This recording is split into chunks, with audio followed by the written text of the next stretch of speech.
दोस्तों, distance learning students के इस चैनल बी प्रिपेयर्ड पर आपका स्वागत है। सबसे पहले चैनल को सब्सक्राइब करके बेल आइकन को प्रेस करें ताकि आप रेगुलर यूज़फुल वीडियोस प्राप्त करते रहें। आज जो हम चैप्टर डिस्कस करने वाले हैं वो है NIOS class 12th business studies का चैप्टर नंबर 5, जिसका नाम है फॉर्म ऑफ बिजनेस ऑर्गेनाइजेशन। इस वीडियो में हम एग्ज़ाम्स में आने वाले सभी क्वेश्चंस के इम्पॉर्टेंट नोट्स को हिंदी और इंग्लिश में एक्सप्लेन करेंगे। आप चाहें तो इसके नोट्स भी अपनी मोबाइल स्क्रीन से बना सकते हैं। तो आइए शुरू करें आज का chapter. Forms of business organisations, यानी कि व्यावसायिक संगठनों के प्रकार। तो सबसे पहले जान लेते हैं कि बिजनेस ऑर्गेनाइजेशन यानी व्यवसाय संगठन होता क्या है। इसके लिए क्वेश्चन बन सकता है व्हाट इज़ बिजनेस ऑर्गेनाइजेशन, या what do you mean by business organisation, etcetera. To carry out any business and achieve its objective to earn profit, it is required to bring together all the resources and put them into action in a systematic way and coordinate and control these activities properly. This arrangement is known as business organization. किसी भी व्यवसाय को चलाने और उससे धन के रूप में लाभ प्राप्त करने के लिए बेहद ज़रूरी है कि व्यवसाय के सभी संसाधनों को एक जगह पर इकट्ठा किया जाए, उन्हें सही तरीके से चलाया जाए, उनके बीच में तालमेल बिठाया जाए और उन पर पूरी तरह से कंट्रोल किया जाए। जब ये सारी गतिविधियाँ सही तरीके से की जाती हैं तो इस पूरी व्यवस्था को बिजनेस ऑर्गेनाइजेशन कहा जाता है। अब जान लेते हैं कि बिजनेस ऑर्गेनाइजेशंस के प्रकार यानी फॉर्म ऑफ बिजनेस ऑर्गेनाइजेशन क्या है। A business organisation usually takes the following form in India. First, sole proprietorship. Second, partnership. Third, joint Hindu family. Fourth, cooperative society. And fifth, joint stock company. सबसे पहले जान लेते हैं सोल प्रोप्राइटरशिप यानी एकल स्वामित्व क्या है।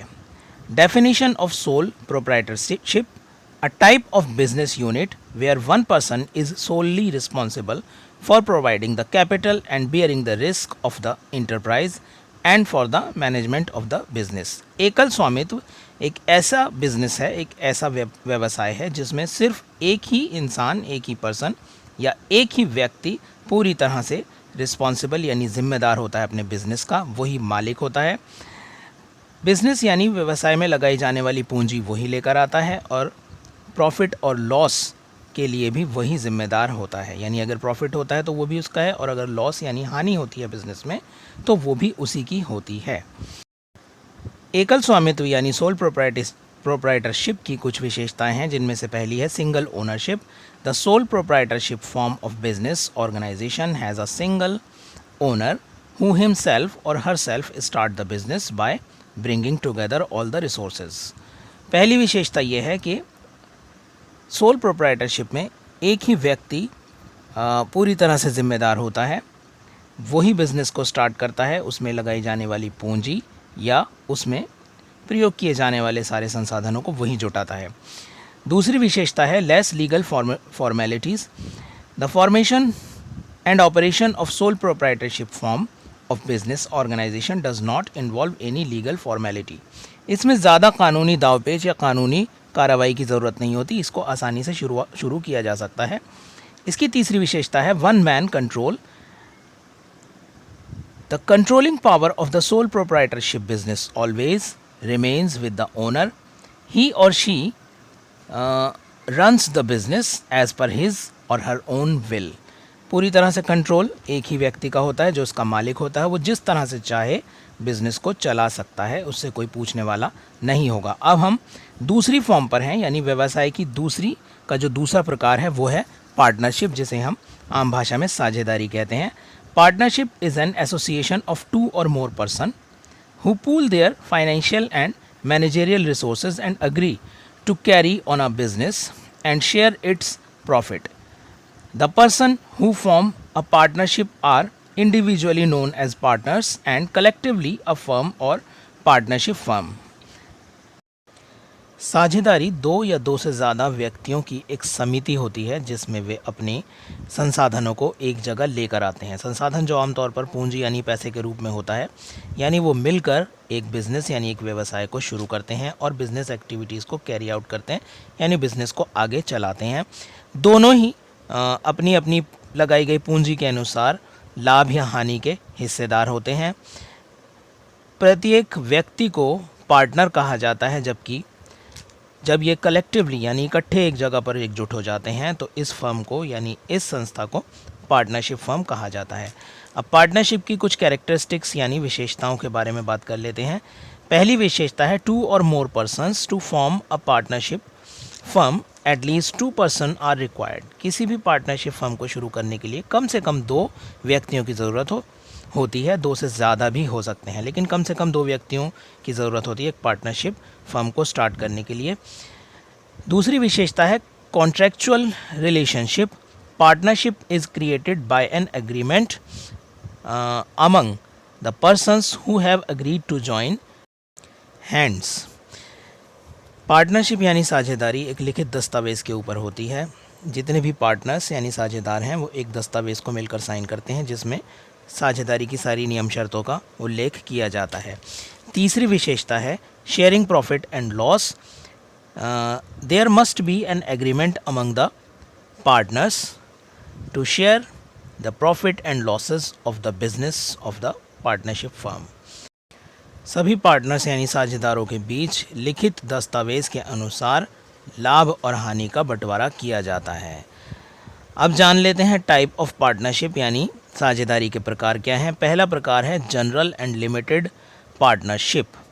Liability of general partner is unlimited where liability of special partner is limited.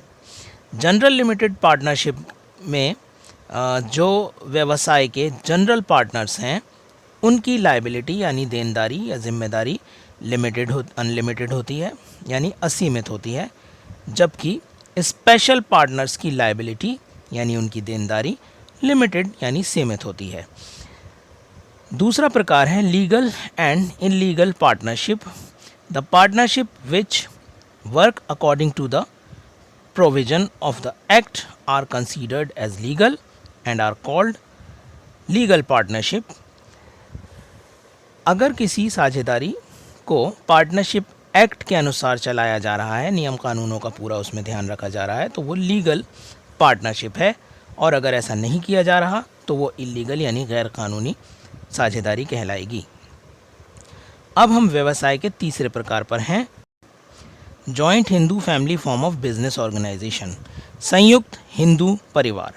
Joint Hindu family JHF business is a form of business organization run by Hindu undivided family where the family members of 3 successive generation own the business jointly. The head of the family known as Karta manages the business.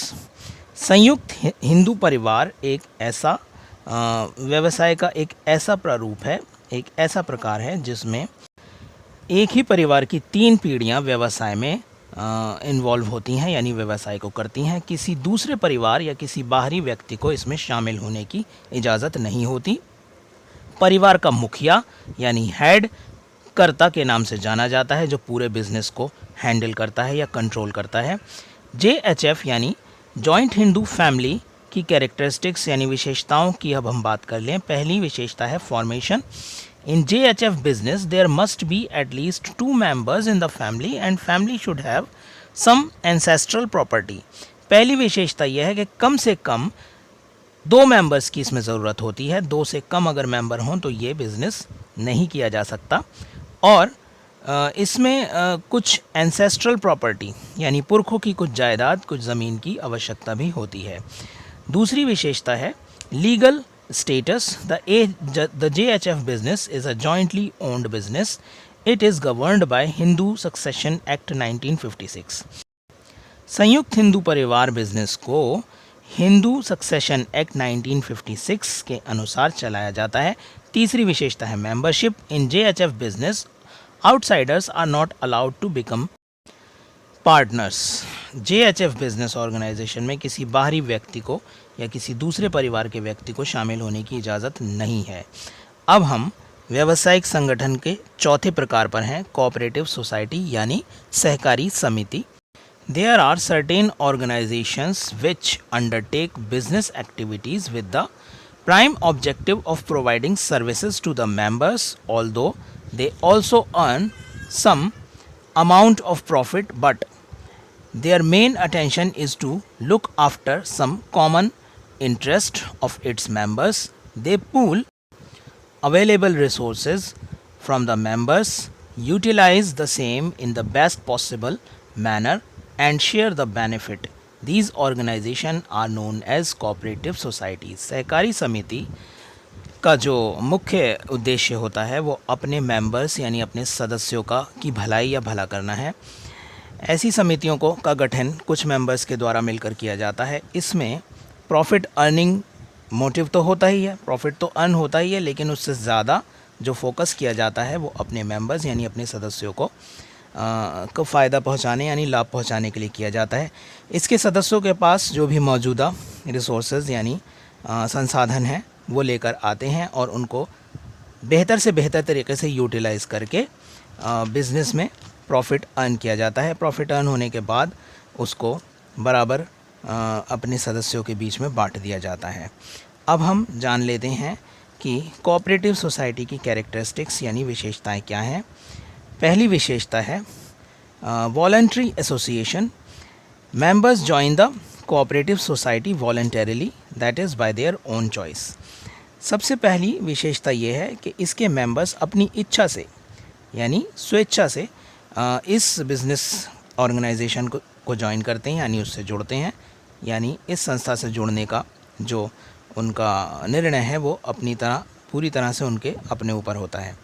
दूसरी विशेषता है open membership. The membership is open to all those having a common economic interest.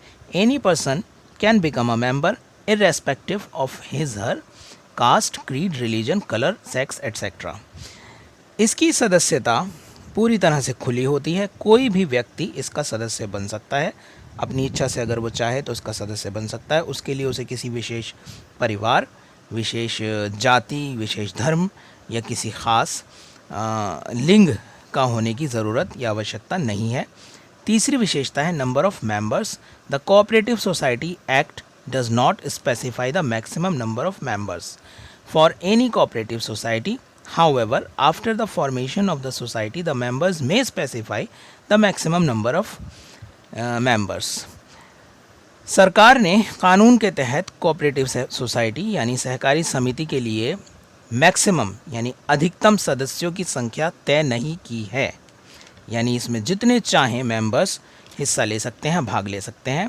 हालांकि ये ज़रूर है कि एक बार समिति बन जाने के बाद उसके जो मौजूदा पार्टनर यानी सदस्य हैं वो चाहें तो अपने अधिकतम सदस्यों की सीमा को तय कर सकते हैं। दोस्तों, ये था चैप्टर नंबर 5 बिज़नेस स्टडीज़ का। उम्मीद है कि इससे आप पूरी तरह से फ़ायदा उठाएंगे। आप चाहें तो इस वीडियो को देखकर अपने ख़ुद के नोट्स बना सकते हैं या इस वीडियो को बार बार सुनकर आप अपनी पूरे चैप्टर की प्रिपरेशन कर सकते हैं। चैनल को लाइक और सब्सक्राइब करें। बाकी के चैप्टर का लिंक भी आपको वीडियो की डिस्क्रिप्शन में मिल जाएगा। हम जल्द मिलते हैं अगली यूज़फुल वीडियो के साथ।